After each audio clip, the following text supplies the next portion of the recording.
ఒకప్పుడు ఏ డ్రెస్ వేసుకోవాలో అడిగి అమ్మ సెలెక్ట్ చేస్తేనే గానీ వేసుకునేది కాదు. ఇప్పుడు సొంత నిర్ణయాలు ఎక్కువైపోతున్నాయి. ఒకప్పుడు అమ్మ జడేస్తేనే గానీ అయ్యేది కాదు. ఇప్పుడు పెద్దోళ్ళు అయిపోయారు కదా, అన్నీ నేర్చేసుకున్నారు. అమ్మా నేను ఫ్రెండ్స్ తో బయటకు వెళ్తున్నాను, బాయ్. ఒకప్పుడు అమ్మ లేకపోతే అడుగు కూడా బయట పెట్టేది కాదు. ఇప్పుడు నా అవసరం తీరిపోయినట్టుందిలే. అమ్మని అడగకుండా ప్రతిదీ నేనే చేసుకుంటున్నానని బాధపడుతుంది కదా, ఒకసారి అడుగుదాం.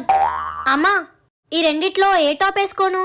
గాడిదలాగా ఎదిగావు, ఏ డ్రెస్ వేసుకోవాలో కూడా అమ్మే చెప్పాలా? అమ్మా నాకు కొంచెం జడేవా? దేవుడు నాకు 10 కాళ్ళు 10 చేతులు ఇచ్చాడు, మరి ఇంట్లో పనులే కాకుండా నీకెంత పనులు కూడా నేను చేస్తాను. అమ్మ నేను బయటకు వెళ్తున్నాను, నాతో పాటు నువ్వు కూడా రా.